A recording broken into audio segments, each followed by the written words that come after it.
So I expect that we're all here for this class. If this doesn't look right, then might check your schedule, see where you are. What are we going to be doing? Learning the fundamentals of programming logic, and also we're going to be learning a specific programming language.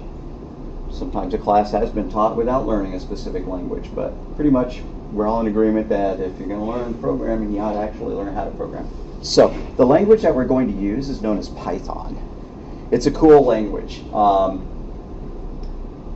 Somebody may, hear that you're taking this and think that it's like a toy language. Sometimes people have invented, programming languages that are purely for academic purposes, like Pascal in the 80s. And that is absolutely not the case with Python. Python is used by all sorts of programmers, all sorts of companies. NASA uses Python in order to process the vast numbers of data that they collect from their space probes and stuff like that. What it is it's a pretty easy language. There's a difference between incapable, or limited, and easy. It's a very easy language to learn because the syntax is not overly fussy. It's built on the shoulders of other programming languages, and so you'll be able to pick it up really quick.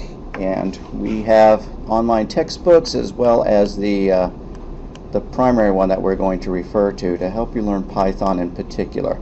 The textbook that we use is not geared towards Python in particular. It's just a programming textbook, so it has examples in Java and C++ and Python and stuff like that. So we will often be returning to outside websites in order to get very specific Python instruction, and I have a link to that here. So what are we going to do today? We're going to cover the syllabus, and if this is a 16-week course, then I might say, okay, well, we'll talk about the syllabus and then we'll get out early on the first day. But it's the summer, we have to go twice as fast, so we're going to talk about the syllabus, and then we'll jump right into lecture, and we may, write a program or two as well. So let's hit the syllabus. Once we load up D2L, there's the content link.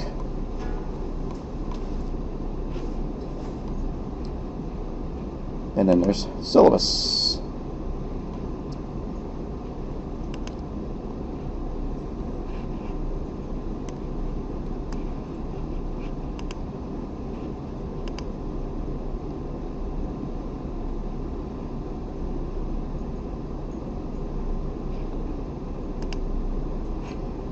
By the way, I am taping the screen in my voice, and I will upload each lecture to YouTube. There'll be links to each video posted in D2L. So if you missed a day, you can just go and watch the video.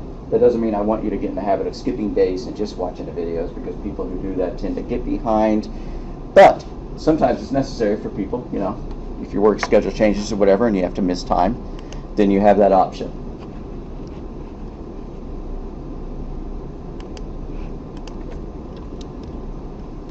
So, course description. This is an introductory course in developing both procedural and object-oriented logic. Those are two interesting terms to contrast. We have to immediately start throwing in things that we may not have, heard used in this context before. For problem solving, using several programming development tools and techniques, including traditional flowcharts, pseudocode, and a programming language. In this case, our programming language is Python. We will present the core concepts of writing computer programs, variables, decisions, loops, functions, objects, which apply regardless of the programming language. Pretty much every programming language is going to have this kind of thing. So we learn one, you're well on the way towards mastery of lots of different programming languages. It's designed to assume no programming experience. A script programming language, Python, will be introduced and used to implement the core concepts. So, I'm Professor Jeff Thompson. Call me Professor Thompson, you can call me Jeff, I don't care what you call me. My office is right downstairs, second room to the right as you come in. My office hours, I'm actually going to post a picture of my office hours right here on the door. But certainly, the time immediately following the end of the class, I just go downstairs and I sit in my office. You can always know that that's what I'm going to be doing on Mondays and Wednesdays. So, here's my phone number. I encourage you to use it. In fact, I encourage you so strongly to use it that what I'm going to ask is that you whip out your phone and go ahead and send me a text message. And just put your name in it. And that way, I'm already there when you need to contact me. And if I know that class needs to be canceled or something weird's going on, I can contact you. And where it'll really come in useful, besides the circumstances, is if you get stuck on a programming problem, all you have to do is take a camera, your phone, snap a picture of your screen, text it to me, and say, I don't understand why this is doing this, and I can probably help you. It's possible I'll say, oh, well, you have to email it to me or something like that, but usually 90% of the time I can go, oh, all you need to do is go and add this colon at such and such place. And so people who take advantage of that, who text me whenever they get stuck on a programming problem, tend to do a lot better in the course than those who don't, So do not be shy. I mean, I'm up until 2 or 3 a.m. every night. You're not going to wake me up, and I know how to silent the phone if I'm worried about it.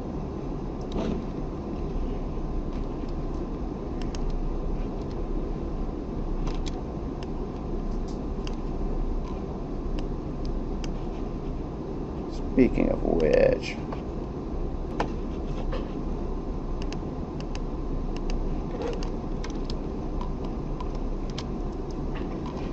so since you're sitting here, you know when the class is. Hybrid, lecture, and online, what does that mean? It means that we do use the D2L learning resource tool. It means that I video my lectures, upload them so that you can access them there. Class computer usage. You will need a computer to do the assignments. Almost everybody has a computer, but I've had like a couple of people ask me if they could do it with an iPad or a Chromebook. And no, you really can't. It would be a real struggle. And it was for them. So, but if you get stuck, if your computer breaks down, there are computers on campus that you can use. So, it is highly recommended that you have access to a computer so you can watch the videos and do the homework at your own convenience. Also, free access to computers is available to all enrolled students, especially the ones in the room right next to us over there. They already have all the programming tools and stuff on them installed, which the ones in the library, the Learning Resource Center, will not. Alright, so our textbook. Programming, Logic, and Design, 9th edition, by Joyce Farrell with Mindtap. It's actually an online textbook. You can buy a physical copy of it as well, so that's extra. And if you like reading things on a screen, that's great.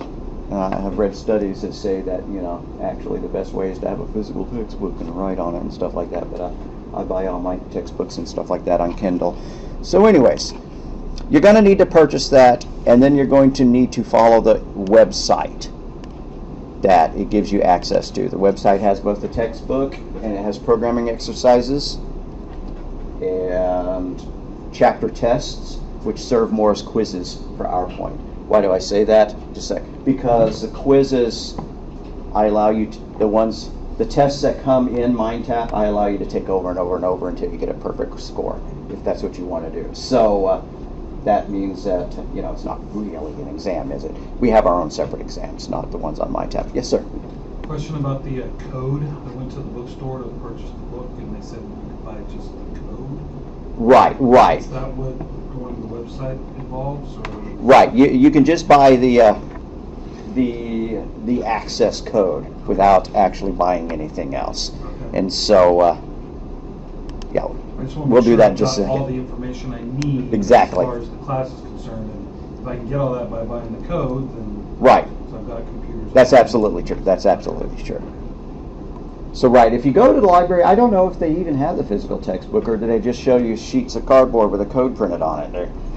Kind of. There was something else in it, but it was all strapped with plastic. Yeah. Okay. So that's what it'll be. But you can get the book separately. But if you get the book separately, realize you're probably not going to get the code that you need to get online and do the homework. We're also going to be using an online web page called How to Think Like a Computer Scientist. This is going to be our Python-specific learning resource. So you will need to install at home, or you'll need to come on campus and use the Python 3 programming language. My first homework assignment for you all is to go ahead and install this stuff on your computer at home. or upload a note saying that, nah, I'm going to just be doing the stuff at school. I don't need it at home. But I want you to make that decision, right? And even if you did make that decision, if you could, you could reverse it later. You will need a text editor. What is a text editor? It's just something that you use to type into. Our programming language, Python, comes with one, so that's not a big deal. And a flowcharting program. The one we use here is available at lucidchart.com. However, the Office tools, Microsoft Office, also comes with a flowcharting program, and I may reevaluate whether we use Lucidchart, so we're not going to draw any flowcharts today. I haven't decided how we're going to handle that. All right, important dates. We're here so we know the first lecture. We have a midterm cruising down the pike in about 4 weeks. There's a holiday coming up. The last day to withdraw. Hopefully nobody will. But, yeah, there it is. If you want to withdraw without costs or anything like that, I think you have to do it this week. Then there's the last lecture, and then the final is on the following week. Okay, so we will be using d2l.rose.edu. We will make use of that web page. You can get the Python programming language there. Upon successful completion of the course, you'll be able to understand fundamental concepts and general principles of programming. Some people call them programming structures, such as loops, decision statements, input and output, and lots of other things. Understand and create flowcharts and pseudocode showing programming logic, and write and run Python script programs that perform tasks demonstrating the concepts of programming. So the grade scale is pretty boring. 90 is an A, 80 is a B, 70 is a C, and so far. The way it's broken down is, and I am going to dip into this for a little bit, is it's essentially two different kinds of assignments. There's the ones that we do in class, which is where you're going to just crank up your computer and start typing in right while we go along.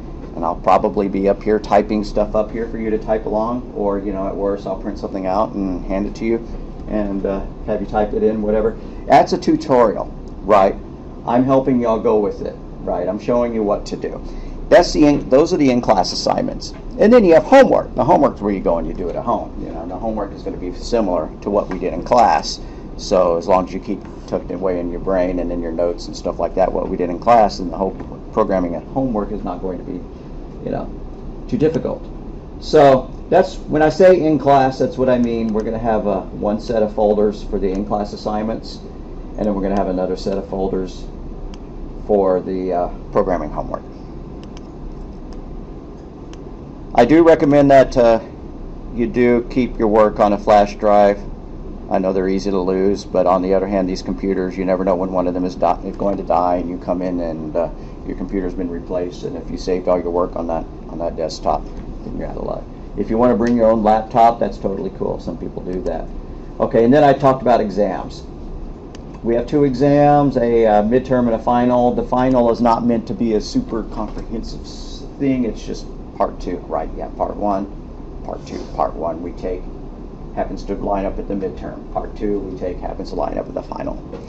People sometimes get confused by that, and they expect there to be a different test other than, Unit 1 and Unit 2. But we don't need a third test. And then the Mindtap quizzes. Mindtap quizzes are when you go into that online book site that I've been mentioning, and you go and hit the chapter, and you answer 20 questions or whatever. It tells you what you got right or wrong, and if you feel like it, you can take it again. So, you must complete at least half your programming homework to pass, no matter what your other scores are. So, if you come to class every single day, it's hard not to get 100% on your in-class assignments, because I'm here working with you. And say you're good at taking tests, and you got, hundreds on them. And then, you took the quizzes on Mindtap over and over until you got 100, but you didn't do any of the programming homework. If we added all this stuff up, it would look like you'd still make a 70. But no, you have to do at least half of your programming half of your programs in order to pass the class. So these are really important. You'll definitely want to do them. So submitting homework. When you're in D2L, there's an assignments page, assignments tab. And we'll go through this. I'm assuming that several of y'all, have taken classes here before, but it may be new to some of y'all. So we'll walk through it. All right, a grading policy. A programming assignment must be able to run in order to get any credit. What does that mean? I'm just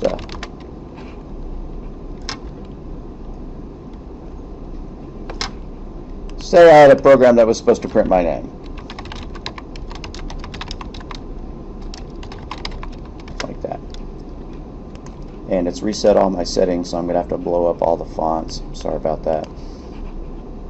Take time to do that.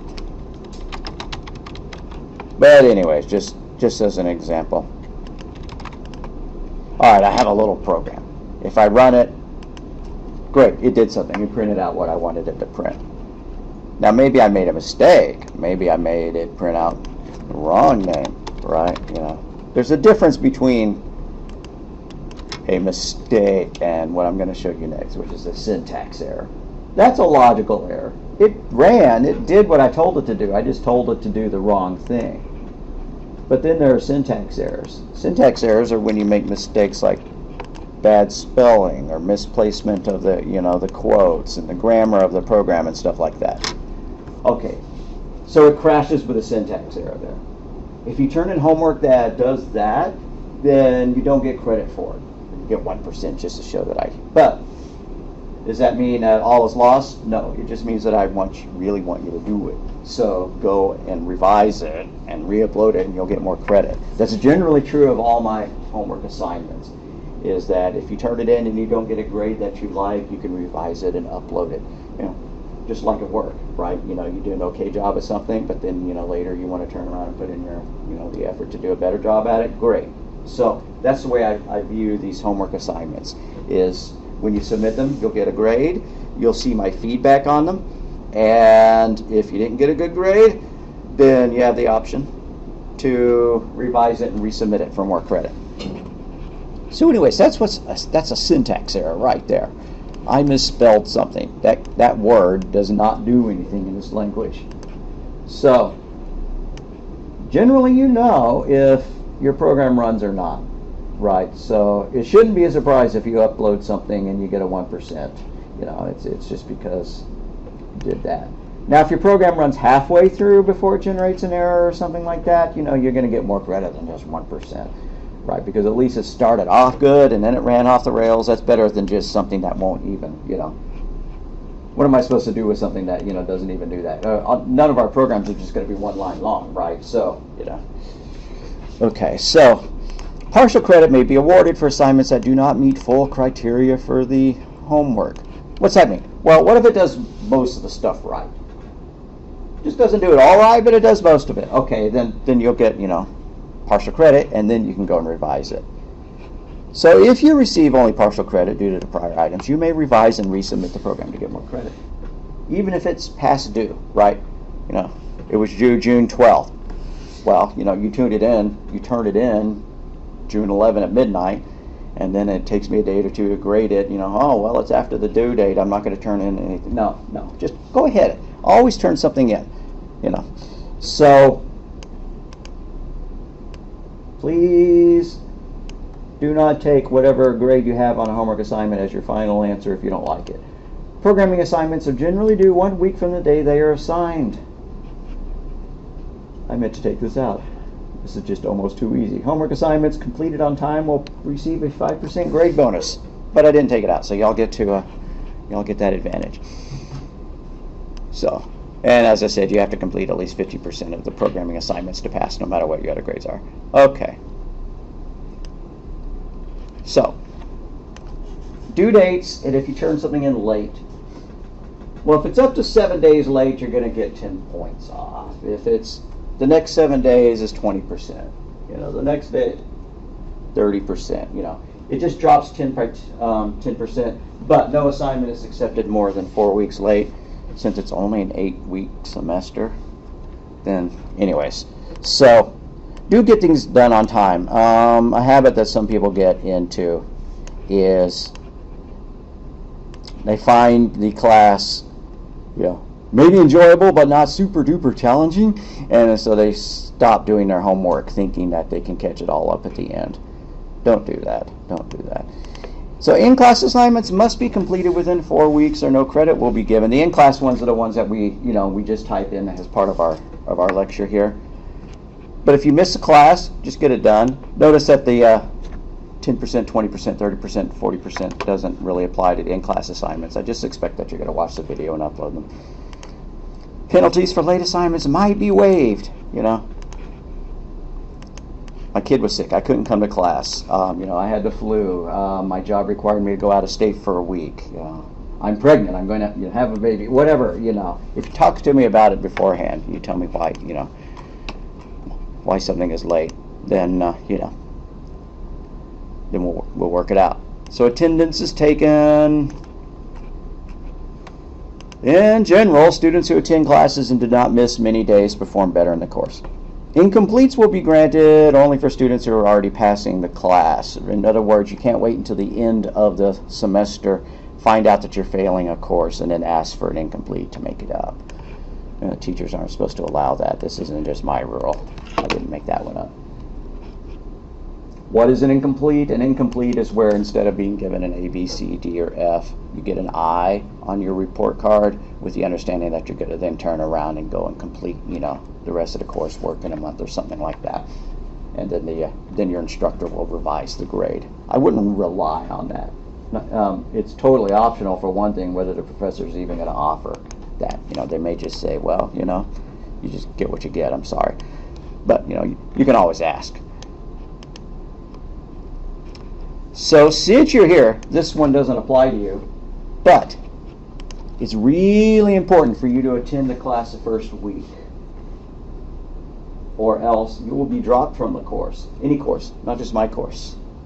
It's called an AW, absence, withdrawal, something like that, withdrawal because of absence. If you don't show up or participate in your class at all, you get dropped from it, but you're still legally liable for the fees, the enrollment fees and everything like that. It's not like you dropped the course and you got a refund. If the military or somebody gave you money to go take a course and then you don't attend class and you get an AW, they'll come back and they'll get their money from you. Back in the olden days, people would get, you know, grants or whatever to go to school, and they just wouldn't go to school, and then they'd get another grant and they'd go to a different school somewhere else or whatever. You know, the AW process means that, you know, you're legally liable. You know, people aren't going to let you do that anymore. Everybody's here, so that's not a problem. But what does that mean if you have to miss a day during the first week? Absolutely let your teacher know. You don't want them filing an AW on you. We all have to fill out these sheets to say, you know, whether people attended during the first week or not. Obviously for y'all, it's going to all be good. That's just kind of a the more you know thing. Alrighty, what are you responsible for? You need to be able to access D2L, Mindtap. D2L is where all of our assignments are posted. If you're ever curious about when something is due, you just go to the assignments page and you'll see the due dates on them. So, I don't even know. Have to remove that. Another instructor uses Evernote. I do not. So, you'll just be checking D2L. If you miss a day, then just get on your computer, go to D2L, and look at the announcements for the day, you know, and then go and look at the assignments page and see if we did an in-class assignment or if any new homework has been added, and you'll be able to keep up that way. So, do plan on reading and using the required text, keeping up with the schedule. You've got to complete your in-class assignments, which are easy, your homework assignments, which hopefully should not be too hard as well, because you'll learn based on what's in the in-class assignment. You're responsible for turning in assignments on time. If you don't, you realize that there will be a penalty. Completing the Mindtap test and asking for help when necessary. That's really important. That's why I had you all enter my phone number into your phones. All right. Phones, tablets, etc. will be silent during class. No gameplay during class. No exceptions. Now, no classes are boring. Not mine. Mine are riveting. But anybody else's. Anyways. I've had, let's see, egregious behavior recently. People who would sit on the front row and watch Twitch streams or whatever instead of watching me. That hurts my feelings. No, more important than hurting my feelings is that you're not really listening to me if something interesting is on your screen like that. And it's really distracting for the people behind you. So you think, okay, I'm going to sit in the back row. Just don't do that. Other bad behavior I've had people do. And when I say bad, I mean it was just absurd. They had their whatever the last version of the Game Boys were before the Switches or whatever. They had two of those, and they were hooked up playing like Street Fighter against each other in the back. Yeah. Guys, if you're gonna, why are you here? And it embarrasses me to have to go tell people to stop doing that. So don't embarrass me. Don't embarrass yourself. Generally, don't put anything on your screen that's going to distract the people behind you. That's just basically the way it goes. So, you know, we're all grown-ups. We all have responsibilities. I don't care if you have your phone out and messages, you know, and you want to check to see if, you know, your, kid needs help or something like that. But, you know, if you need to make a call, you're going to step outside. If you're checking Facebook and doing Twitter and stuff like that during class, you're probably not absorbing much. So I would strongly recommend against that. I know it's tempting. You know, we're all glued to our phones.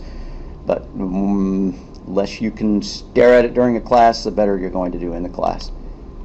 All right, silly statement, but vapes are not allowed in class. Believe it or not, like the first year or so that they were introduced, people thought that they could argue that it wasn't smoking. So, all right, you need to check D2L regularly. I may modify this syllabus. If I do, I will post it in D2L and email it just to make it, and I'll go over in class. You'll have 3 shots at making sure that you know of any changes to the syllabus. I will grade your homework within a week of submission. If there are errors in it, you can correct and revise. I try to respond to email within 24 hours. If it's over the weekend, then, you know, I can't promise it. But texting me gets really, really fast responses, just almost, you know, universal. So, what can you expect from me? Provide clear instructions for assignments. I should answer questions regarding assignments posed in person, email, phone, or text. I'll grade your homework and give feedback in such a way that you know what you need to do. I'll give you at least a week's notice of assignments and 2 weeks' notice of exams. And I will post all assignments, notices, PowerPoints, and reading assignments on D2L. All right, academic integrity. And I tend to go on along about this one a little more than I wish I had to, but it's just because it's become a problem. What does academic integrity mean? It means doing your own work. So what could you do in a class like this? You know, hey, my brother, you know, works at IBM. He's going to be able to do all this stuff for me. Or, you know, there are 3 of us living in the same apartment and we share the same computer. So, you know, it's okay for him to sit down and do my stuff. Worse is when there's people like that and y'all are all taking the same class. Then the real tendency, the real strong urge to collaborate on stuff or to just turn in somebody else's work. Okay, so, you know, hey, I could ask somebody in the Philippines to take my exams for me online. You can tell by the way I'm phrasing these that these are all really bad things, and that these are things that have actually happened. You know, in my experience. So do your own work. Do your own work. You're here to not get a grade. Yeah, you want a good grade, but the reason you or somebody is paying, you know, for college is so that you'll get good at this stuff. And you don't get good at this stuff if you're you know, letting someone else do your work. So, violations of academic integrity. Plagiarism, cheating on tests and exams. If you present work completed for one course as work for another. And other forms of dishonest performance on college assignments. So, you know, in a writing course, it's really easy to know whether you plagiarized or not right. Did you quote too much from, you know, a text? Or did you hire somebody else? Or did you go online and buy a paper and then submit it, you know, to your own or whatever? And, you know, so English classes and history classes or whatever now run everything that you submit to them through, you know, a plagiarism detector. But, you know, I don't do that. I'm the plagiarism detector. I look up a program and I go, okay, well, you know, why does this look exactly like this person's program, you know, down to the punctuation and everything. You know, it gets kind of suspicious. So anyways, cheating can include copying another student's answers on an exam, exchanging information during the exam, using notes or books unless expressly permitted to do so. By the way, on my exams, they are open note, open book. So, not cheating to use notes and books on my exams. Or gaining access to exams prior to the actual taking of them. Copying or preparing another person's work. Buying prepared papers. Assisting anyone qualifies as academic dishonesty. This is kind of an important point because if Here's something that's bit people in the past is, I am stuck. So I asked Deirdre, hey Deirdre, can I see how you did assignment 4? Deirdre, nice, and says, yeah. And I say, well, I'm going to take a picture, right? I'm just going to use it too, And then I submit that student's work as my own. And then when your instructor finds out about it, Deirdre's going to get the 0 on it as well as me. Is that fair to her? Well, she assisted you in cheating. She didn't know you were going to do that. But it happens. You can't, if somebody else is asking you for help, tell them to come to me. Okay. So, consequences. If the professor determines that you did not do your own work, or that you let someone else copy your work, or that you collaborated on the assignment, the least that will happen is that you will get an F on the assignment. All collaborators on the incident. This does apply to quizzes, exams, or homework. But there is an exception to that. When we're doing our stuff in class, what I call the in-class assignments, what y'all are doing is you're typing along, following with me, or typing in stuff, that I show on the screen or whatever. It's totally okay to help each other with that, right? Because I'm wandering around helping people with syntax errors, and the entire class is stopped while we're fixing these things. And if you just happen to notice, that Joe's forgot, to add some spaces to something or other, there's nothing wrong with pointing at his screen and going, yeah, just do that. Or if you're our Joe and you're stuck, and Tim doesn't mind you looking at your screen, I don't understand, whatever. Totally help each other if you want. It's not mandatory, right? But that helps the class go more quickly. But that doesn't mean that you can do the same thing on your homework. The homework is homework for you to do. So at the very least, you'll get an F. And then worse things happen after that. The student will be reported to the division dean and to the director of student conduct as a violation of the student code of conduct. And then things could go downhill from there. So, why isn't it all this extreme? Why is it being reported to the dean and the student code of, the director of student conduct? Because what people eventually figured out is that, professors usually want to be nice guys, although they get angry when people start cheating. But they usually want to be, you go in, you say, oh, I'm so sorry, I didn't mean to do that. I didn't have any time to do it. I've been sick. I just copied this thing. I'm sorry. Oh, okay, it's a first offense. I'll give you a pass on it. And then you find out later that person has been caught like in 4 other classes doing the same thing. So it actually wasn't a one-time thing. It was a habit. It was a history. And so that's why, it gets reported up the chain. That's about enough talking about it, because I know that y'all are not going to do that. You're not going to turn in other people's work as your own. The only blurry thing in a programming course is, in programming, what do you do when you learn how to program? You look up to see what else somebody has done, right? If I didn't know how to write a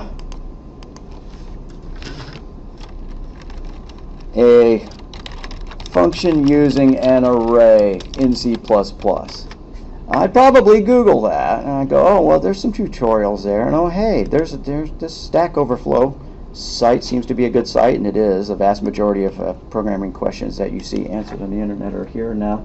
You go, oh, cool, that'll do exactly what I want. And so, yeah, you have found some code online that, goes some way towards helping you solve your problem. What you should not do: copy, Control-C, paste, right? Don't do that. Look the stuff up and then learn from it, right? Understand what it's doing and make it your own. If I look at something and it looks like something I haven't taught in class, and it looks like something that's not written in a programming style capable of what you have done in the past, I will Google to see where the code that you turned in came from. You don't want it to look something, if you don't understand, if you have to resort to copying and pasting, it means that you don't understand what you're typing. And if I asked you to explain line by line what the program is doing, then you probably wouldn't be able to do so. But the internet is your best friend as a programmer, right? People, it's not like you're a writer who just sits there with a blank page, right? With programming, you have your textbooks, and who uses books anymore? Everything is online. So I'm expecting y'all to go online to research stuff on how to do, how to solve problems if I ask you. But there's a difference between research and copying. If I ask you to write a program that will, calculate the value of pi, and I give you a formula for calculating pi, and you look at that and you write and you Google up, calculating pi in Python. You take the first hit and you copy and you paste it. It's not going to have been following the formula that I asked you to use. You're not going to have learned a darn thing from doing it. So just take what you see and make it your own. Just like if you were writing a paper, right? You either have to quote it or you have to make it your own, right? And if you turn in a big chunk of code that doesn't look like your own, I'm going to check to see if you quoted where you got it from, right? Otherwise, it's not a good thing. All right, so enough about that.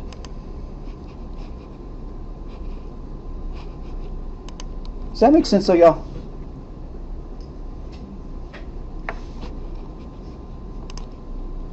There's a fine line between doing your research on the internet to see how something is done and then turning in what somebody else did. And you'll just know what the difference is. Alrighty. Free personal counseling.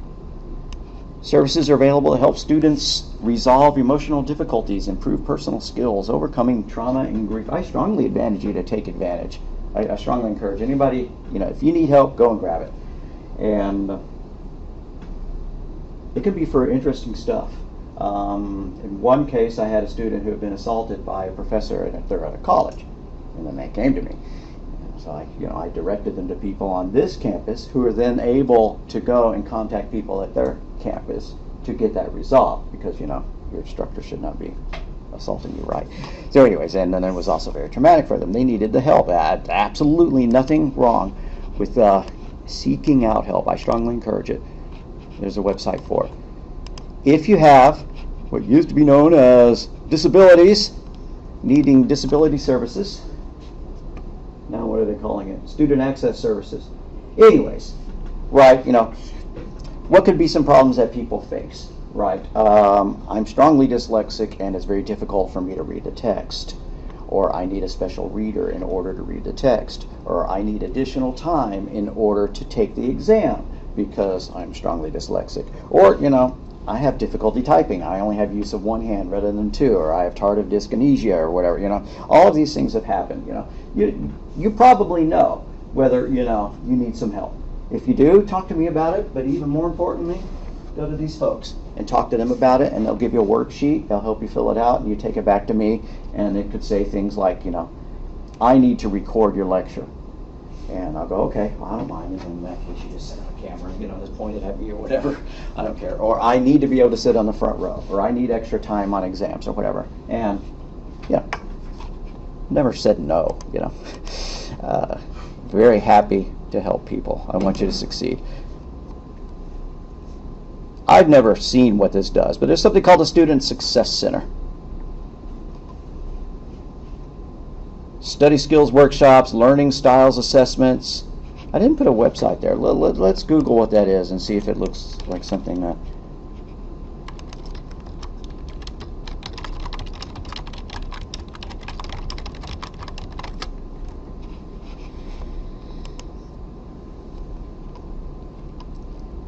All right. Study skills, connect with campus support, assessment of learning styles, academic advisement support. So, let's see, February, March, April. Okay, well, we're out of luck. No, I'm kidding.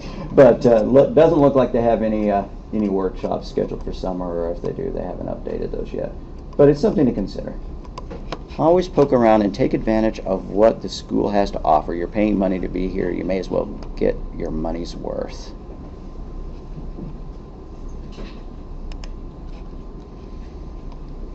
All right, everybody has a student email account.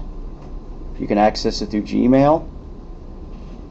I'm sure that if you go to the Rose EDU webpage, there's some link that'll take you to it as well. But just go to Gmail. Really? And then do sign in. And your account will be in the form of something like, right, at raider.rose.edu.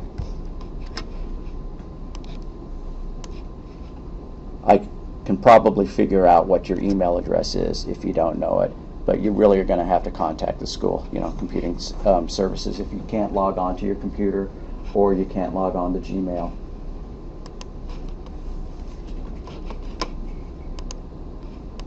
Is the Gmail login the same as accessing these computers here? Yeah, absolutely the same. So whatever method you normally do, do you get to it from a website or something like that? How do you get to your mail account? I've got it bookmarked on my desktop. Yeah. So that's fine, and you can hook it up so that everything is being pumped to your phone or whatever. Okay. So if you can't access the computer network, you can call the IT help desk. I used to have more information here about where to go for the individual things. I'll try to find that. For example, if you can't get into D2L or something about D2L seems to be misworking, there's a page you can go to online where you type in your question and give them your phone number and they'll call you right back. That's pretty cool. A Rose employee will call you right back, and they are amazingly fast at their responses. We have a really good learning resource team here handling that stuff. However, D2L is probably going to go away within the next year. We're going to be switching to something else.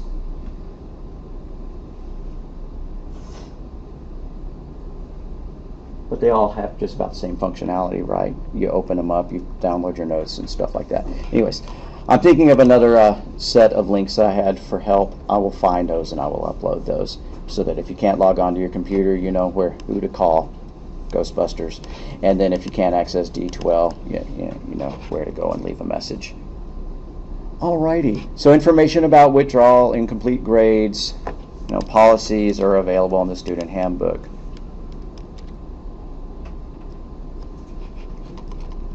I'd read this. Yeah, it's 100 pages long, but I'd still read it. Alrighty. Alright. Are we bored yet? I think I am. Let's actually do something a little more interesting. Firstly, I need to check something, guys. Just a second. I'm sorry.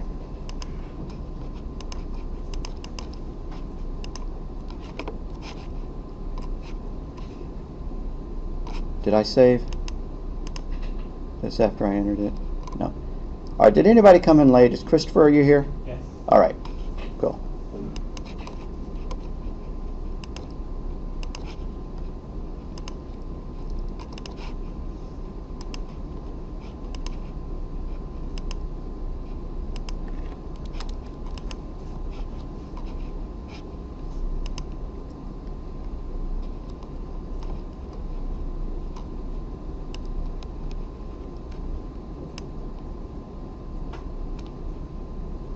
That's what I thought. Alrighty. If I had been able to do that, there would be a link to Mindtap directly in our course contents. Before the day is done, I will post in D2L the URL that you're supposed to follow to sign up for our class. And when you visit that URL, you will type in the registration code that you buy from the bookstore or whatever, or get from the website. Or at that point, I think right then and there, you can fork over the $80 or whatever.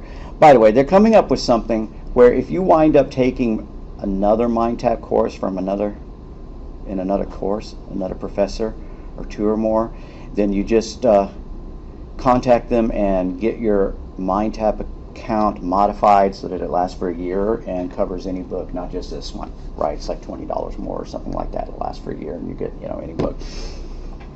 I'm still not totally sold on the idea of books that are stored on the web. What happens when, your subscription rolls out after 6 months and then you wish you had access to your textbook? On the other hand, I have college textbooks that I've saved, for 30 years that I never looked at again, so whatever. Okay, so I will post a link and I will email, it'll be in the notices about what URL to follow to Mindtap and the, and essentially we're just going to go through it chapter by chapter. Chapter 1, Chapter 2, Chapter 3, Chapter 4, etc. We're going to cover a chapter and you're going to want to go and do the online test that's involved there. If you don't like your score on the online test, you just take it again, and you take it again. And I draw some of my exam questions right from that online test. So, you know, if you did well on the online test, then you're going to ace that particular section of the exam as well. Okay, so once you log into D2L and you choose our class, I need to update this little picture here. I just found out I could change this picture, or they added this icon so that, you know, we could put something cool here. I'm not sure what cool will be. But anyways, you go into our class, right, and you have the links up here. The ones that you're going to be hitting the most often is the assignments page. Well, we don't have any assignments yet. Well, we will. This is where we're going to turn in the stuff that we type in each day, and it's also where you're going to find your homework. All the reference material and class management stuff is over here in content.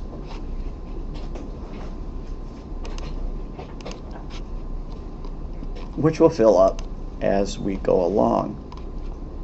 Certainly there's a PowerPoints page. You can also view the PowerPoints online via Mindtap. You don't have to download them, but I like downloading things.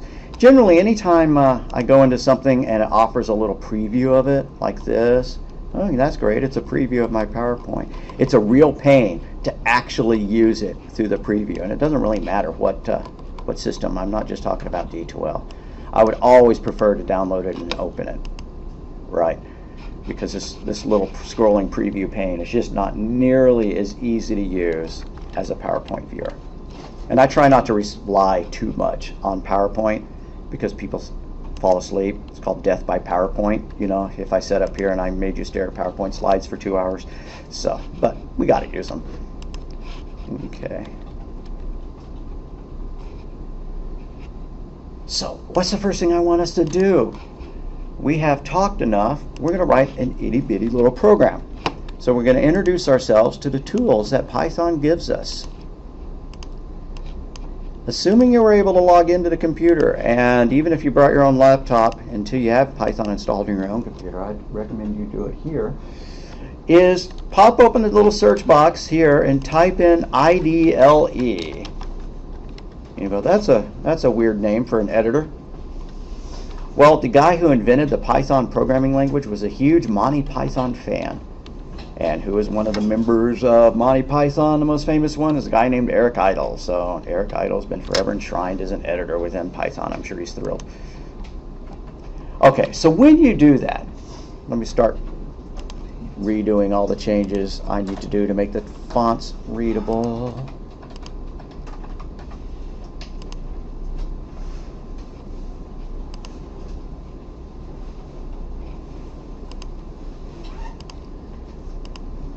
If you need me to make the text bigger, I can do that. Just let me know. Now, when you launch idle, it comes up into something called the shell. The shell, any of y'all old enough to have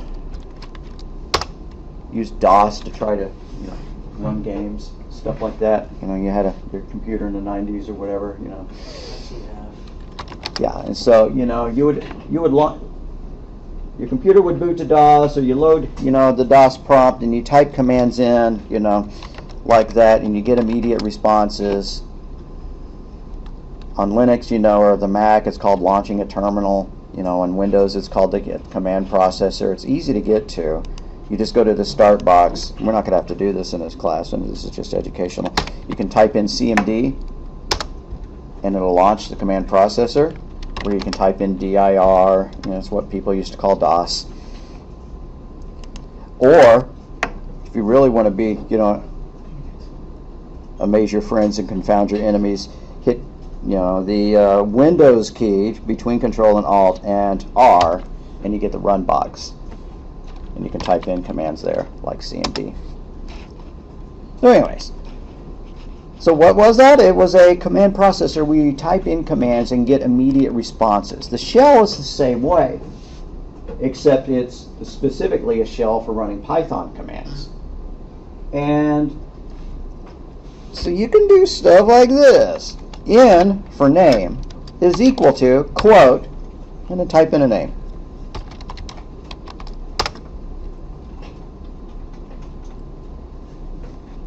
And then type print,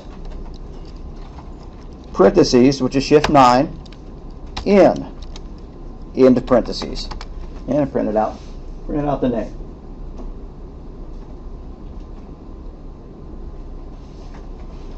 Now just for giggles, we're going to do this. Print N times 100.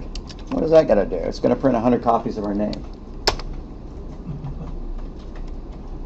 Most languages don't let you do that name times 100 business in order to get that output, but Python does. Okay, so we're interacting with Python. We're giving commands and it's responding to them, but this isn't really a Python program. If you could write a program in the shell, but if you made a single mistake, it's just about impossible. I can't just move my cursor back up here. Oh great, make a liar out of me. It's really hard because you're not saving it. It's like using a typewriter, right? You know, the difference between using a typewriter and using, you know, Microsoft Word is when you're using a typewriter, you better type everything perfectly, you know, and, you know, you eject the page and that's it. If you're going to make a change to it, it's a, you know, a real drag. You know, whereas with the word processor, you go and you edit it, you know, and you can keep editing it, you can keep making changes to it. So we don't want to do our programming in the shell. The very first thing you're going to do, pretty much any time you launch idle, is to do file new, file. And now, see, now we have the blessed blank screen that we want. If you start writing your program and it says Python 3, whatever, all this stuff up at the top of it, you know that you're not in your own program. You're just in the shell. And so you're going to want to do file new. So anytime you're ready to start writing your Python program, you're going to want to do file new, and if you don't see a blank thing here, then you know you're not in the right place. Can you write Python programs in other languages? I mean, in other editors? Yeah, there's one called PyCharm, which I keep meaning to learn because it's better than idle. It's more complex, more powerful, lets you manage projects, but idle comes with every install of Python. So when you install Python at home, you're going to have access to idle automatically without installing anything else. So that's why I have us use idle in class as well. And maybe, you know, maybe we'll really stop. I'm really sorry I launched PyCharm. Please go away. Okay, so you get the programmer's editor here, and you can type commands in. Please, PyCharm. That was a mistake. I love programs that when you launch them, they put a big thing on the screen and you can't click out of them in order to get any other work done.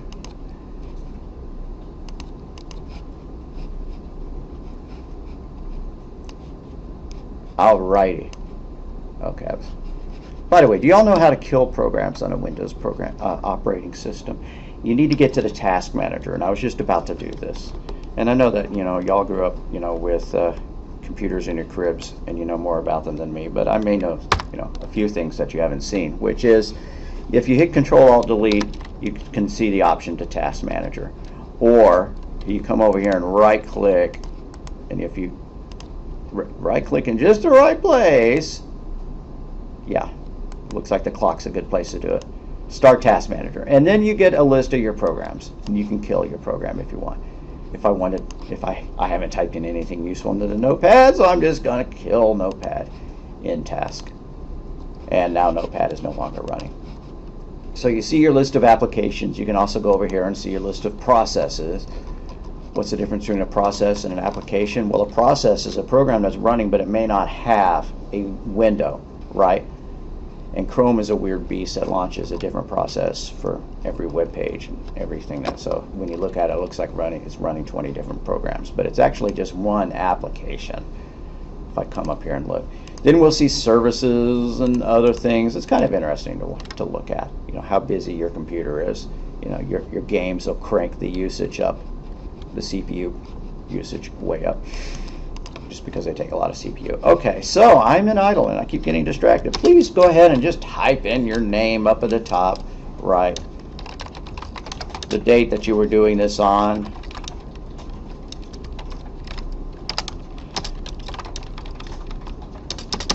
Be nice, not that you know where we're taking this so that you can really do it at this point, but if you put a description of what the program is, like, and you know what a program is, you know what it, when you have a homework assignment.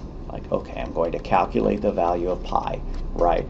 Or, you know, I'm going to demonstrate strings or something like that. So you would put some kind of text describing the program. I'm just going to put first day program. All right. So why did I start everything with a hash symbol? I'm not posting on Twitter. Well, why am I putting hashtags everywhere? That's a symbol known as the comment character. A comment is something that's ignored by the programming language. It's just there for us to read. It's like writing a label, you know. It's like taking, you know, you're handed a paper, but then you grab the red pencil and you start writing on it. Does writing on the paper with a red pencil modify the paper itself? No, it's just adding comments to it. Well, that's what we're doing here. And so putting comments in your code, usually you'll want to put some up at the top describing the program, kind of like what I did here. And then you'll want to put comments in the middle of your program describing what it does. Now, at first, our programs are going to be so simple that we're not going to need very many comments to understand what it's doing. On the other hand, I'm probably going to be adding comments as I go along anyway. Now, I happen to type at 8,000 words a minute, with 7,000 of them being mistakes. So, anyways, I type fast. If you need to leave the comments out in order to keep up, that's totally fine. You don't have to type in every single thing I do up here in order to get a running program. Pretty much if you left everything in red out, then you're still going to be fine. Your program should run.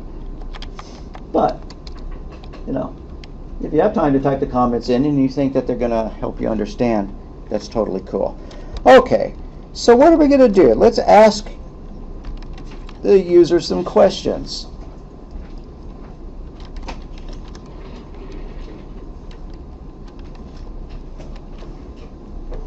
Wasn't working, or it's using CFC? So difficult for me to see too. Log you in as me. You're not going to be able to upload your homework, but you can at least type some stuff in. It's the same as mail. Mine says my first name and then a dash and my last name. Would that be my username? No, your username. Let me get your username. Your username is like a couple of initials followed by numbers. Oh, it's your ID? Your ID. Your ID. Right. Ah, okay. All right. Okay, so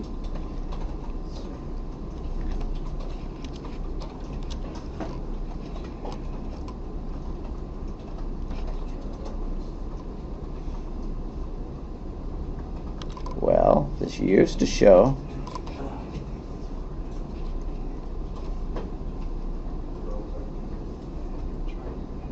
I thought I had access to y'all's student IDs, but I don't anymore. But hopefully you know, you can look at your student ID or whatever.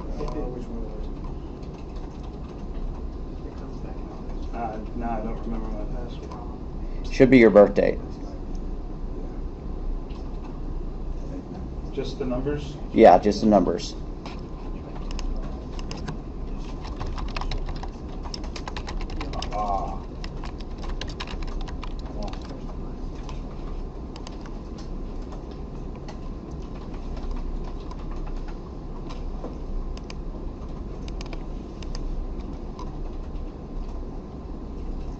All right, so it'll be your student ID, and if you were born July 1, 1950, 0701, so it's month, day, year. And if that doesn't work, you're going to need to go and to the student center and find same place you got your ID, I believe, and ask for help there. Did that let you in? I put the password in wrong, and now it's. Yeah, there we go. There we go. Wow. There we go. How about you go for you? I think we're getting there. I was thinking a lot wrong than we did before. Yeah. The first time you log into one of these computers, it takes like 3 minutes to set itself up, and then after that, it'll be more quick.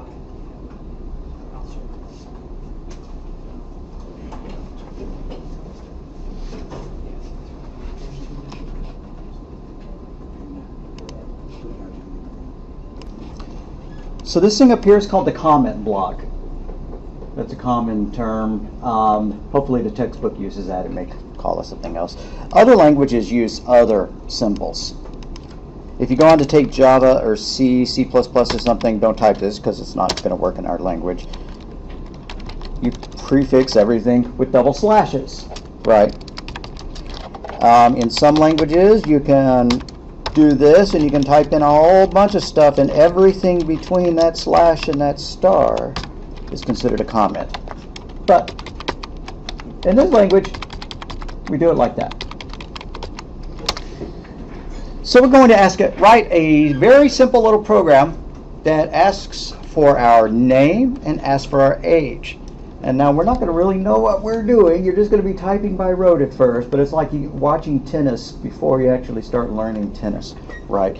So quite often I introduce concepts in the daily type-in work, and then we go and we lecture about them, and you'll go, oh yeah, I know what we did there. You know, it'll trigger it real easy. So if I do this, remember when I did name is equal to Jeff? That's called a variable. N is a variable. It can hold varying amounts of information. It can change. It's variable. So anyways, but I don't want to hard code it to a name. Hard coding is when you write something and then you embed it in the program itself, right? Now, if I was going to send this program out to a customer, they wouldn't want their name to be Jeff, right? So instead, we're going to ask for the name.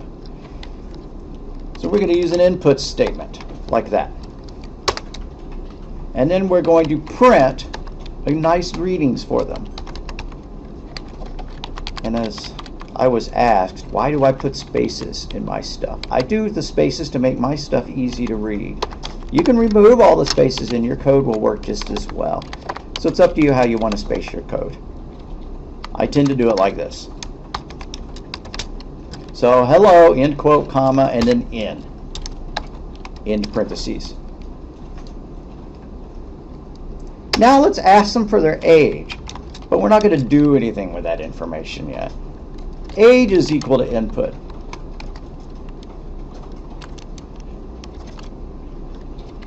All right, now when I want to run it, I have to save the program.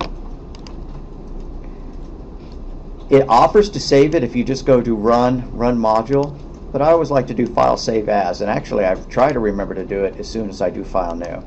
So you're going to do file save as, but if it says, which it will, program files 86, Python 36, 32, whatever, this is in the guts of the Python subdirectory, and I don't know why it defaults there. You know, these are actually all the modules that are required for Python to work.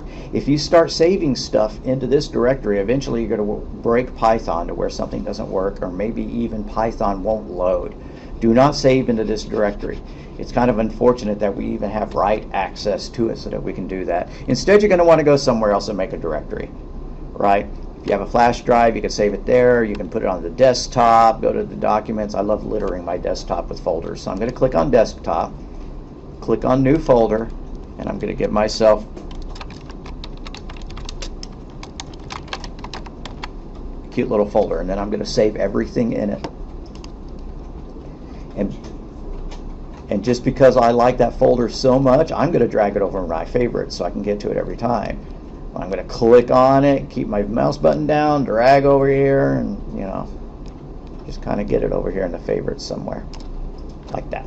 That way I can always click it and just go straight to it. You don't have to do that. Okay. But I want to be in that folder. Creating the folder is not enough, right? I create the folder, I go into it. Some people like to make a separate subfolder for every day. I just name my programs after the day. Right, so June 4.py.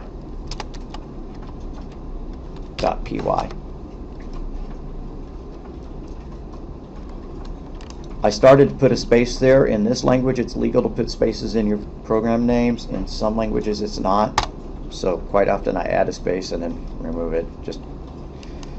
Okay. So now my program has a name. If you come up here and you see June 4 and you see a path to it, you know, then you're good to go.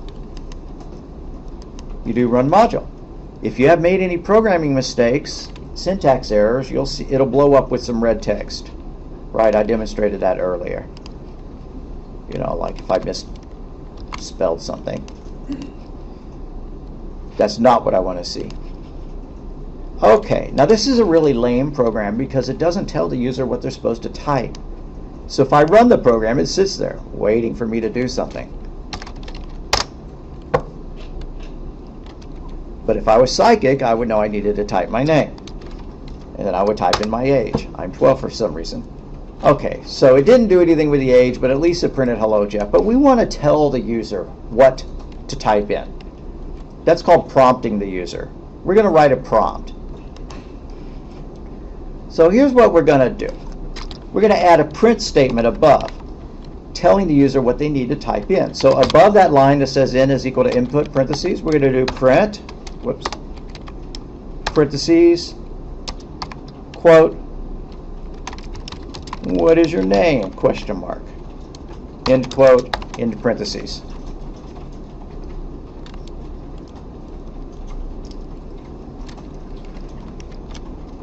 We're going to need to do the same thing for age.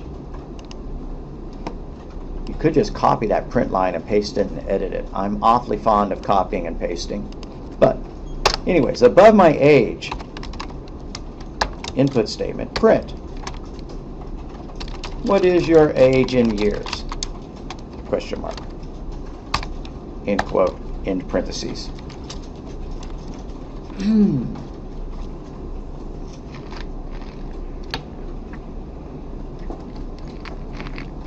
Now I'm ready to run it. What is your name? Joe. Joe is 99. It's still not doing anything with the age, but at least it did something with the name. All right.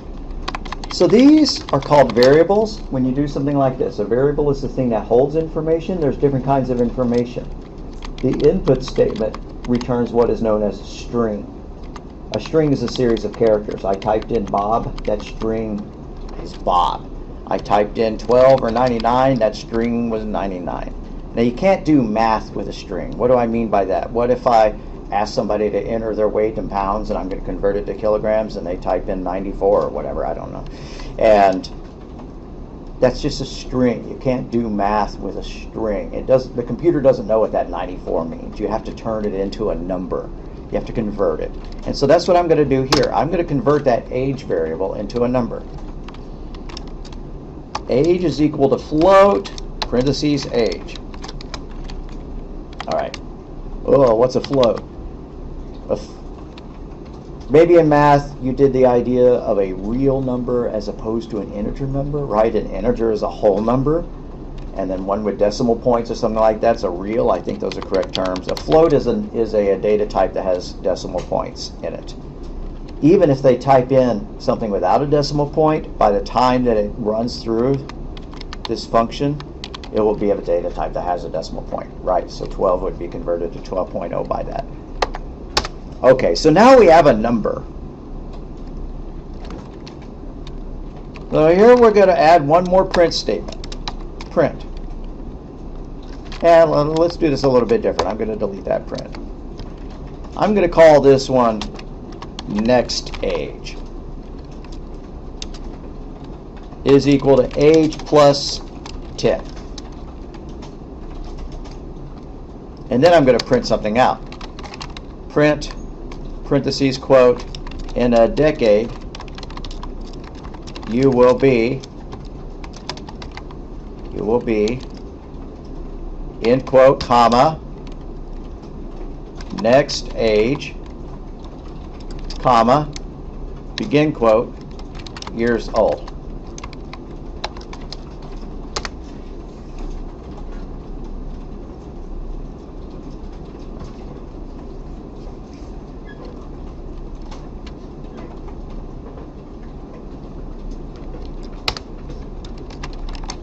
And then lastly, I'm going to throw in one more thing at the very end, and I'll show you why.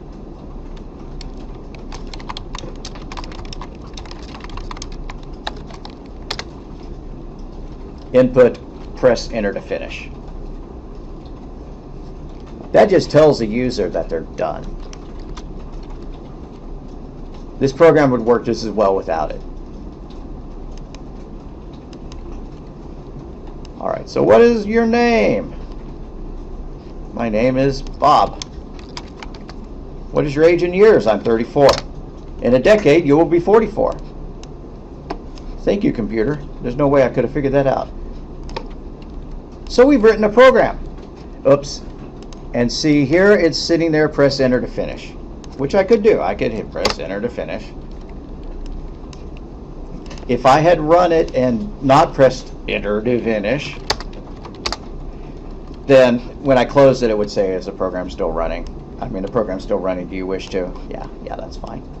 In general, I close the shell, the program run, as soon as I am done running it, right? I do run module, I run the program, I inspect the output, and then I just close that window. Why? So that it's easier just to find my program, you know, the text code, the source code of my program. You don't have to do that. Okay, why did I add this statement? I'll show you why. I'm going to go to my little folder that I created for my code. You don't have to do this, but I'm just going to demonstrate. If I go and then I double click on the program trying to run it, first let me take that input statement out. I'm going to do what's known as commenting it out. Commenting it out means adding the £, the hash to it, and then the program skips that statement when it runs. Okay, what is your name? Joe. I'm 12. In a decade you'll be 22 years old. But if I run it from the user interface, from Windows, it'll ask me my name, Joe, ask me my age, and then it closes before I got to see the output, right? Windows closes your Python program as soon as it is done. And so if the last thing in it was a print statement, we don't even get to see that. That's why I like having this here, so that when I run it through Windows, it stops. What is your name? All right, Joe. What's your age? Okay. Press enter to finish. At least I get to see it. It doesn't just instantly snap and close it. There's another consequence of that. If you download a Python program, or you download one of your homeworks that you've written, or you've saved it, people would like to, like a Word document, be able to click it and edit it, right? But instead it runs it. Well, how can I change it? What you're going to want to do is right click on it and do edit with idle. And it seems to be offering me two choices here, so I'm going to just pick one, go with it. All right. So you see what I did? I downloaded my program and then I right clicked on it and I chose edit with idle. And by the way, if you're a Mac user, I can help you with that, but it's not going to be what I'm demonstrating in class. And if you're a Linux user, I'm going to assume that you know that you're godlike in technical stuff and know how to do all this. So there we go. We've written our first program, and I ran my program both from within idle itself and from the user interface from Windows by going to the folder and double clicking it. Alrighty, so what other parts of our program? We have the comment block. Then we have, these are called functions. This editor colors the functions purple. That's probably configurable. But when you're typing along and you see something in purple, you know that it's a function. What is a function? It's a chunk of code that is stored separately, that performs a task. Printing to the screen is actually a complex thing. Somebody had to write code that knew how to send information from this thing out to the screen, right? And then the input, that's another function. Somebody wrote code that knew how to sit there waiting and accepting characters from the keyboard and then returning it, right? We don't want to have to write all that code. Fortunately, it's been given to us in the form of functions. These are known as built-in functions. Now, one textbook I used gave them the absurd name Biff. These are Biffs. I'm not going to use that. These are built-in functions, meaning they come with the language. There are other kinds of functions. You can write your own functions. You can import functions from another file, giving your programming, extra power.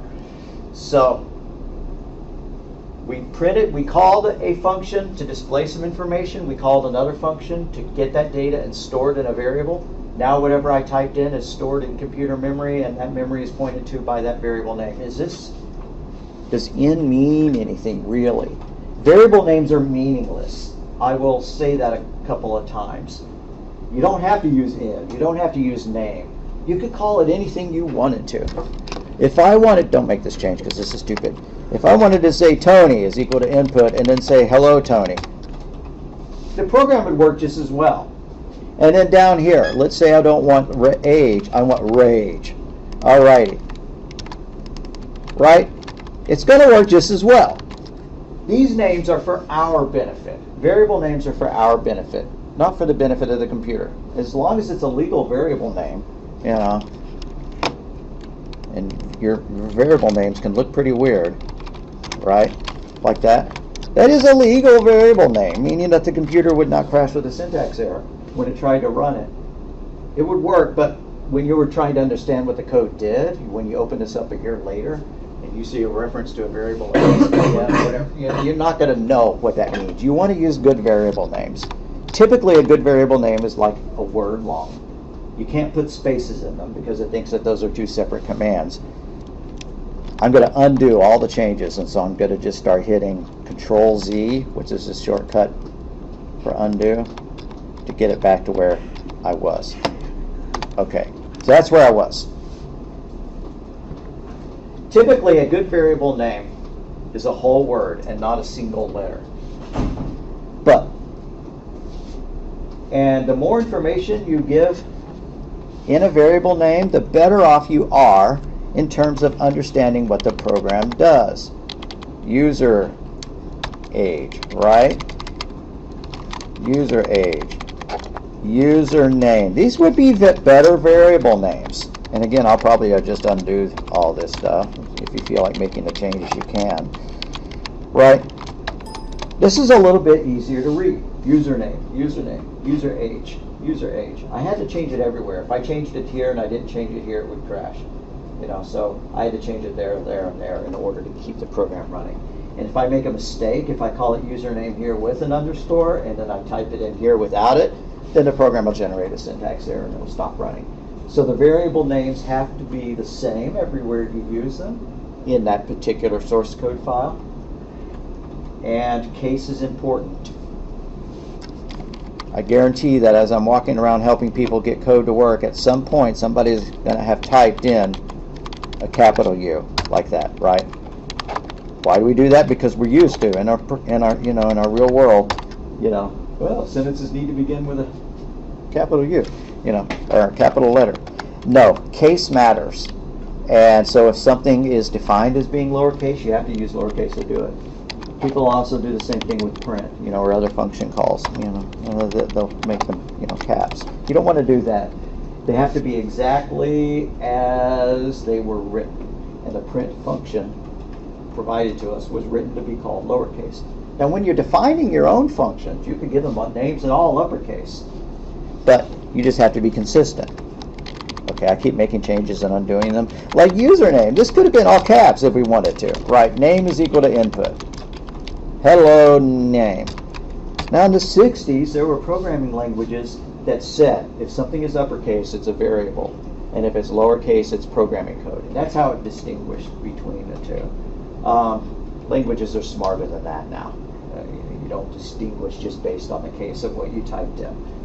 And if you like uppercase letters, if you think that makes it easier to read, that's totally cool. If you go out in the industry and start working, then some people will kind of give you the side eye, for using all uppercase variable names. Kind of looks primitive. All right, again, I'm going to undo all these changes. I think I'm almost back to where I was. Just to test it, I'm going to run it and make sure I don't get any syntax errors. Bob, I'm 12. Okay. I feel like adding one more thing to it. We've done input, we've done output, we did some math. We're going to do a little bit of logic, a decision. Up here above the print statement, what is your age in years? Or maybe even below it. How about down here, before the next stage statement? I'm going to give myself some room here, and I'm going to do what's known as an if statement. If sometimes you'll see me put these in parentheses and sometimes not. The parentheses are habits from other programming languages. They're not necessary. But you'll eventually go on to use languages where it is. If age, no, let's do name. If name equals, quote, Donald, end quote, colon. Now the syntax has to be exact, but you can leave out spaces, right? Well, there's some spaces you can't leave out. If name, no, can't do that, but you know. Notice that we use 2 equal signs here rather than 1. If you are comparing data, you have to use double equals. If you are assigning data, you use a single equal. And I'm absolutely sure as I wander around that people will mix those things up. That'll be a test question, and some people will get it wrong. It's no biggie, it's just that that's the way it's got to be. Okay, so if name is equal to Donald, colon. The next line has to be indented.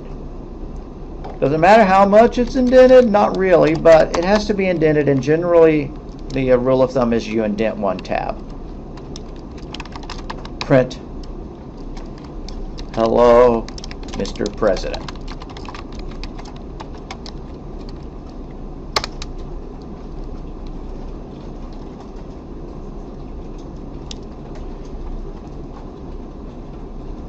And then we're going to do another print statement.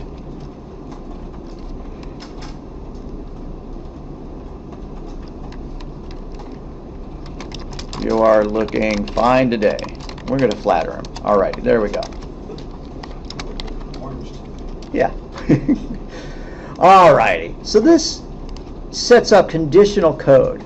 If we type in anything other than Donald with a capital D, it's not going to say, hello, Mr. President, you're looking fine today. But I'm going to test my code out, make sure it works. I could very easily have put syntax errors in. What is your name? I type in Joe, I type in 21, and it blows up. I didn't even mean to make this error, but it's a good demonstration. If I come up here, can you see why it blew up? Let me show the error message again. Name is not defined. Almost seems redundant, right? But name is not defined on this line. If name is equal to Donald. What is wrong with this line? In. Yeah, I called my variable in, but then I'm comparing name, right? It's like I bought milk, but then I'm trying to eat the bread. I didn't buy bread. I don't have a variable called name. How could I fix that? I could change that, or I could change this to the existing variable name. Either fix would work.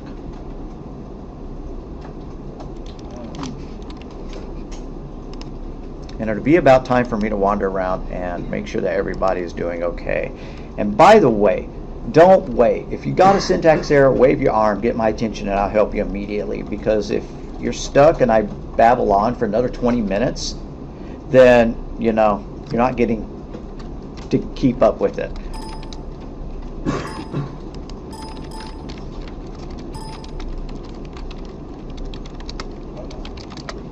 Okay. So I did not test it to see if the Donald option actually worked. I just typed in something that wasn't Donald. What is your name? Donald with a capital D. It says, hello, Donald. What is your age in years? I'm 12. Hello, Mr. President. You're looking fine. In a decade, you'll be 22 years. I'm going to show one more thing, and then I'm going to wander around and make sure everybody's got it going, which is that once you start indenting, the indentions have to be exact.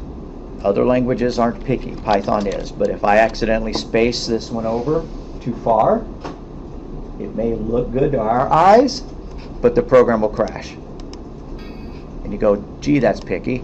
Well, other languages have other things that they're picky about. In other, whoops, I did not mean to close my code. I need to reopen that, don't I?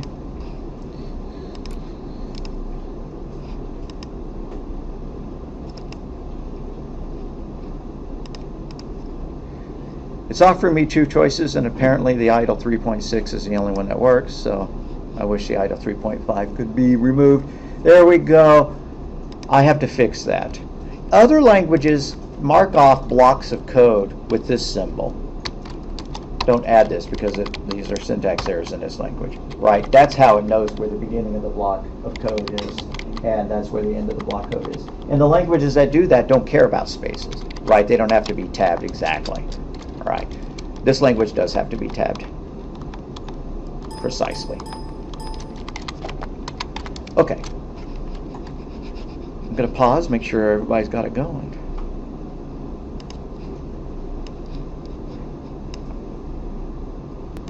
All right, so we've seen examples of things. Yes, sir. Apparently, whenever I tested the Donald for mine, it didn't work. All right, let me come look. Okay, so I'm going to just add some comments. Firstly, I'm going to comment the fact that these are comments. Then I'm going to act that this is, now I'm going to comment that this is a prompt. Prompt that asks for the username.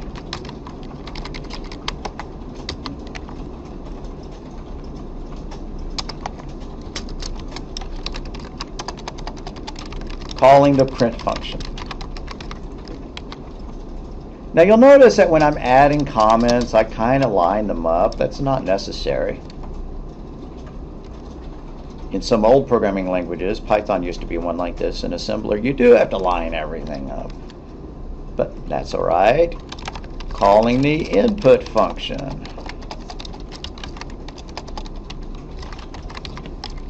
I'm going to add another comment. This is absurd. You would not comment every line of code. Now there are times when you would. If you're programming in what's known as the assembly language, you do comment every line of code just because assembly is very difficult to read. And NASA has published the source code for the for the moon landing computers, and their code is commented on every line. Because how important is it to make sure that that code works and that you could understand it, because they have somebody on the moon. Pretty important. Okay. And then I'm going to add one more comment, print the username. Now I'm going to just put one comment here. Ask a prompt for the user age. Now we already know what a print statement does. We already know what an input statement does, so I'm not going to comment those two things. But I am going to comment this statement. Convert age to a number. Because otherwise, if you're looking at this in the future, you might not remember why we had that age is equal to float age. What if we left that out? I'm going to comment that out and run it just to show you what happens.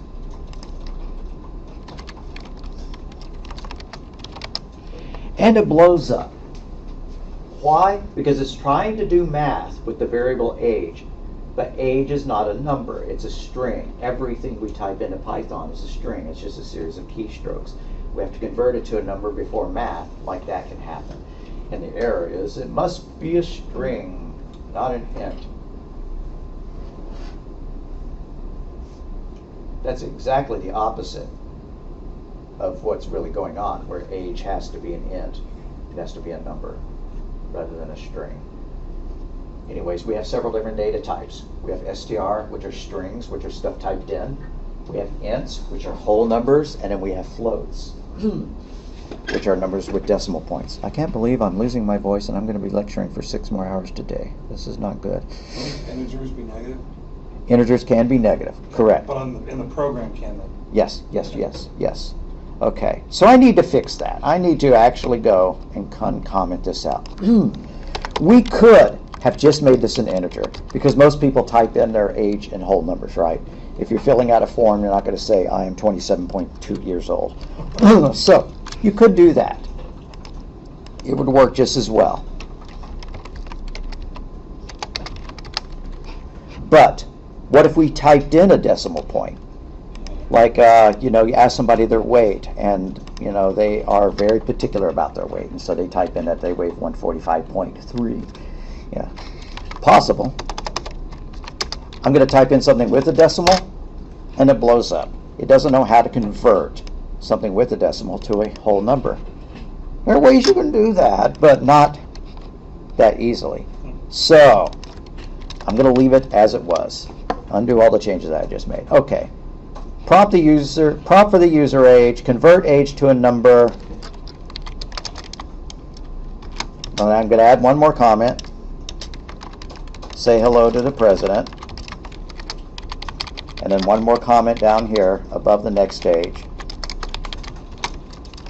Inform the president of their new age.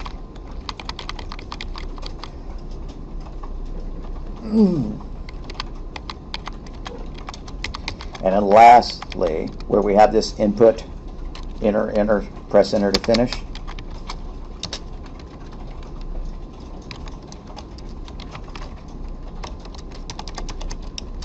Wait for user to close the program. Now we're going to comment all of our programs that we type in here like this. No, this is way too much commenting. I did this so that if you look at your code, or if you go and look at your notes, I save everything that I type into class into the notes. That doesn't mean that what you see in the notes is going to be exactly what I typed in. Sometimes I clean the code up. And if you just copy and paste out of the notes and then try to submit that, you're not going to learn anything from that. So do actually follow the lectures. And if I've made changes to the notes and you turn in something that matches the notes rather than what we did in class, I'm going to know that you just copied it. But anyways, that's what comments are for. They describe the program. We can see what the tricky parts of it do, like the parts that somebody might not understand why we did that. That's what we have comments for. Alrighty. We have a working program. I think we're going to make a Dropbox for this and let you upload it.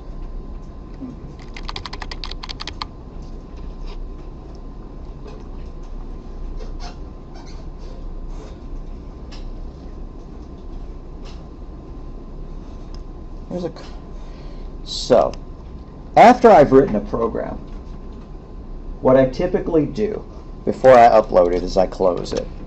It's not necessary in this language. In other development environments, it becomes more necessary. I always close the program. Now, I need to make a comment here that's not going to directly affect our class, but sometimes when you try to upload a file somewhere, if the system that you're uploading it to thinks it's a program, it won't let you upload it. Right? It thinks that you're mailing out something, that's dangerous or whatever. If that was the case, if when I uploaded to D2L I got an error message, here's how I would fix it. I would right-click on it and I would do send to compressed zipped folder. That makes a ZIP file. And I'm sure y'all know what ZIP files are, right? A zip file, you double-click on it, and then, a zip file can have, 10,000 other files in it. It's a way to send somebody one file that contains an entire, directory full of files. You don't have to make zip files in this class. Just showing that to you for future reference. You can tuck that away. If you're a Mac user and you create a file without an extension, because in olden days, years past, Mac users did not put extensions on their files, and now they do, but if they were old school and they didn't, D2L wouldn't let you accept it. It wouldn't accept the file. But if you zipped it, you could upload it. But the real fix would be to add the extension to it. Okay, enough babbling about that. Let's go and make a Dropbox.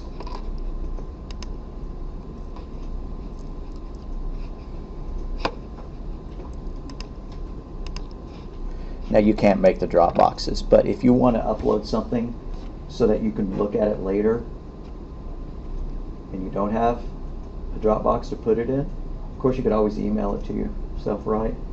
But under Tools, there's something called, well, it used to be there. Maybe it's under Resources.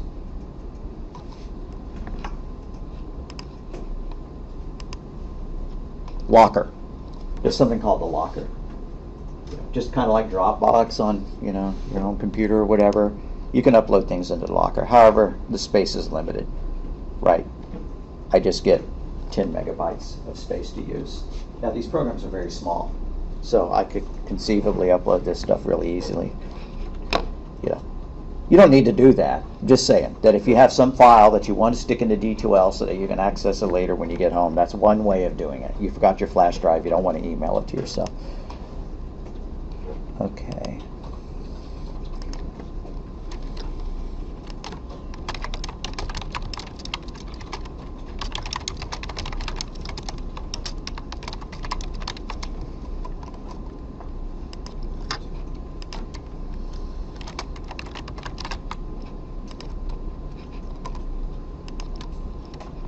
Sometimes I'll have these prepared in advance, sometimes not.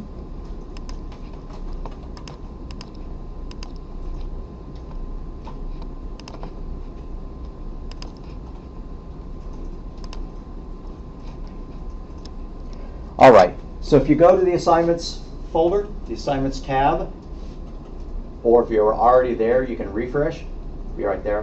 What you will see is our new folder, which you can double click on and then submit to. All right. I'm not in the class. Maybe if we click on that, we can get back to the class. Yeah, there we go. There we Okay, go. right there. So I need to be in the class before I click content.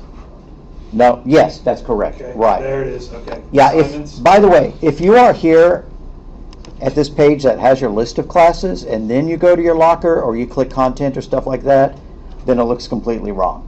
You're not going to find our classes stuff and you're not going to find the assignments tab or whatever.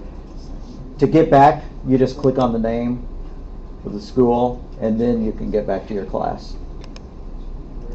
Okay, then click on assignments.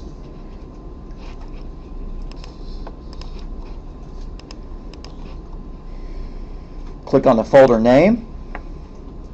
Click add a file, and this is very like adding a file for email, right? Because you're familiar with the idea that you have to add the attachment and then you have to click the send button. If you add the attachment but you don't click the send button, then the recipient doesn't get anything, right?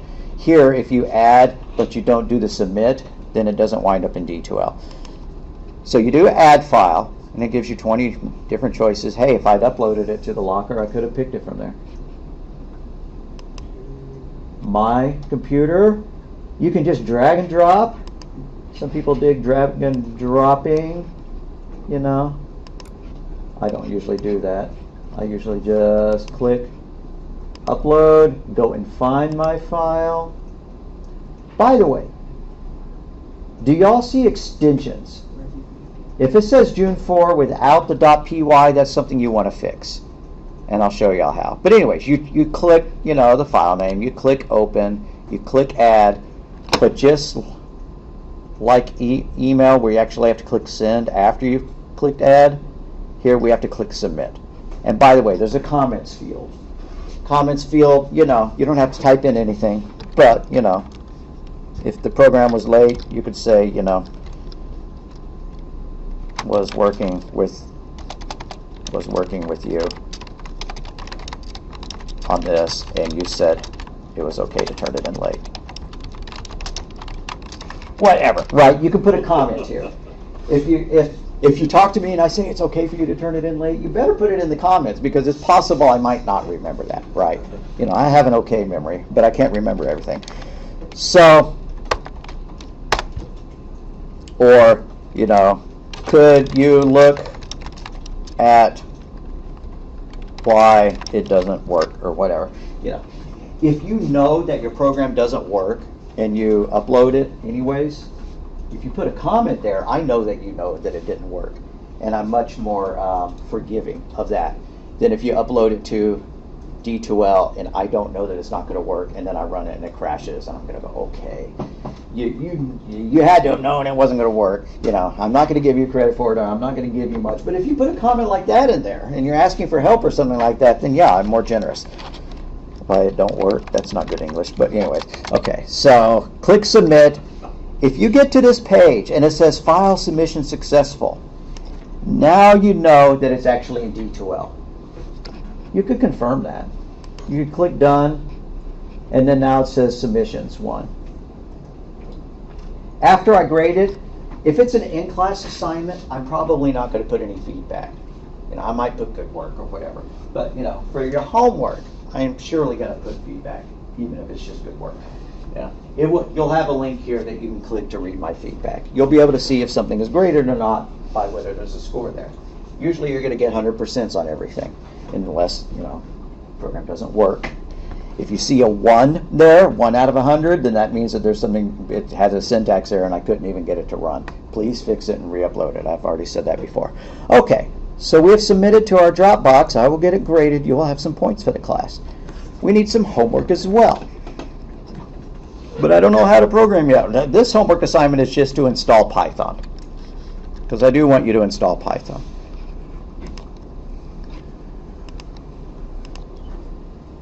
However, you can choose not to, right? I don't have a computer at home that I can install Python. And in that case, I just want you to upload a note that says, I'm going to be doing my work at school, but thanks anyways, right? All right, usually I have a pre-prepared document for these. I don't have one for this one.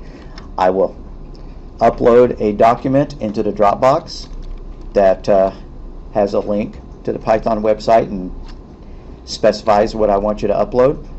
I won't necessarily have those notes for the in-class assignments, right, because we create them on the fly.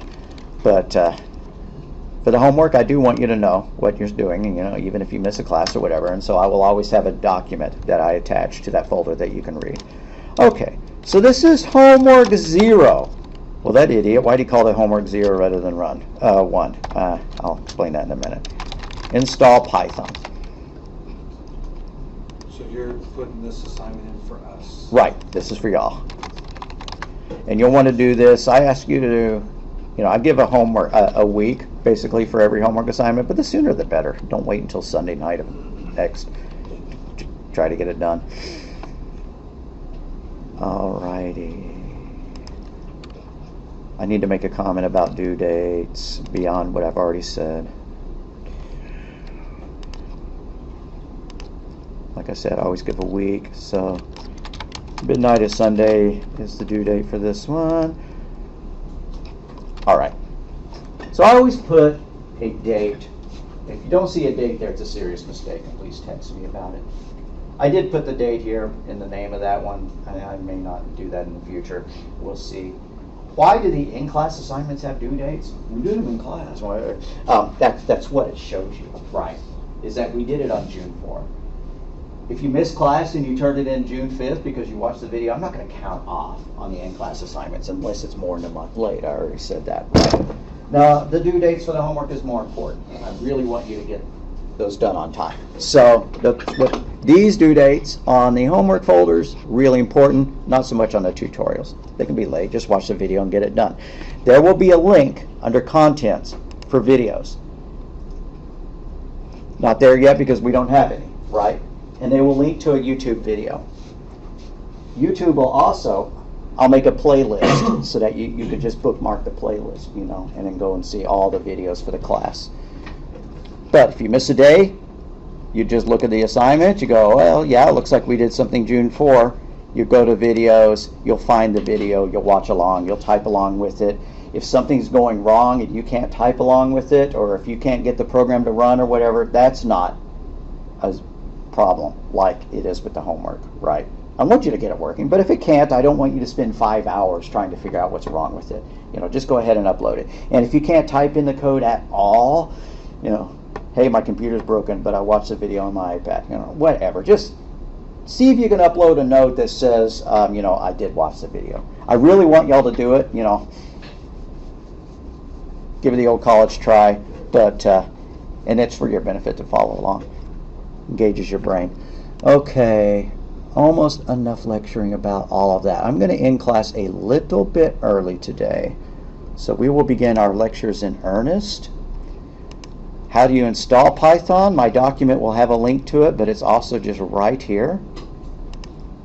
Click Python, install Python. Mac users read this. Download it from python.org. Well, that was supposed to be a link that opened to the website. It opened on my hand. Cool. All right, I'm just going to type in python.org up here because it didn't work for me. python.org. Here we go. Click download, and it should default to the correct version for your current operating system. Yeah. But, you know, you can always drill down and choose a specific version or whatever, but we just want the newest version. So, how are you going to test it? Well, you install it, then you launch idle. If that comes up, that's enough, right? If idle can get this far, then you have a working Python. Then create a note and upload it. You know, if you have Word or something, that's great. If you don't have Word, you can create text files with Python as well. To do that, File, New File, File, Save As. There's a little option down here. Do I want a Python file or do I want a TXT file? You pick there. And you can write, you know, homework0.txt. I installed Python. I am so cool. All right, whatever, you know. And then you save that and you upload that. Or, you know, I'm going to do my homework at school.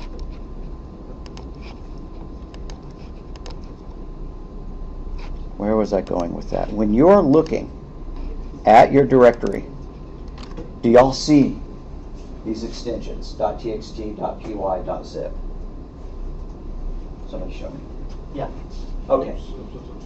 If you did not, I'm glad that they are configured that way this semester. They have not been in previous semesters. There's a way to configure Windows to show you extensions, and every operating system has hidden the option in a slightly different place. But you go to Folder and search Options, and then you click on View, and it says Hide Extensions for Known File Types. Well, that's great. You know, your 8-year-old may not need to know that something is .txt is or .py. Maybe they want hide extensions, and that seems to be the default.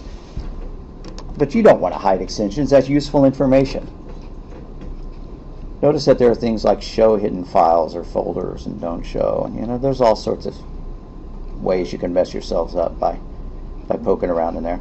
But I definitely do not want to hide extensions. On your home computer or laptop, you may need to do that. Why? Because if I have, you know, several different files with the same name, I may not know which one to upload when I'm in D2L if I don't see the extensions. Right?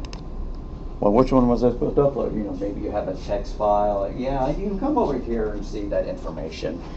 You know, but a lot better to have the file extension shown. Alrighty. I really think that's about enough for today. I hope you're interested in the class. We will be doing some fun programs that involve writing graphics, you know, controlling, you know, something that draws, you know, spirals and stuff like that on the screen. People usually like those assignments a lot.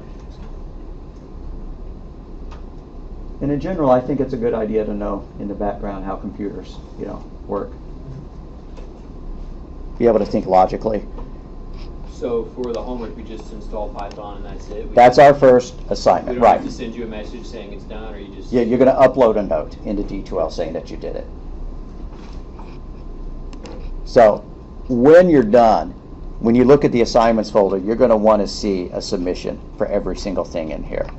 Right? If you don't, then you're going to want to figure out why. Remember when I kept stressing how you actually have to send on the email? It's very easy to do that upload and then not click submit, and then when you go out to the screen, you're going to see 0. And you'll probably do that at home and go, oh, I know I uploaded that. Just come to class the next day and, you know, upload it when you get back in. And if you can't find it, upload a note saying, you know I was here. Whatever. But do make sure that there's a submission for absolutely everything unless it's an extra credit assignment, in which case, you know, you don't have to do it. Alrighty, gang. Any questions? We'll actually have our first real homework assignment on, you'll get it Wednesday. I may upload it early in case you're feeling really, you know, ambitious and want to work on it before Wednesday. But I actually do have a question. yes, sir. I don't know if my laptop can run it. I'm pretty sure it can since it's a simple program. As long as it's not a Chromebook, I would. Okay, it has Windows 8. Yeah. It's going to run it just fine. Absolutely. The only concern I have is if it runs over half of its graphics, it stops charging because the charging port is half fried.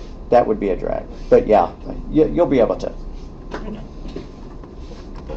Just want to make double sure. Yeah. By the way, I just figured out recently that Chrome uses way more battery than other browsers. And I was wondering why I was only getting a couple hours of battery usage. But I use Chrome in here. Firefox is the real MVP. Yeah. All right, gang. See y'all Wednesday. Yes, sir.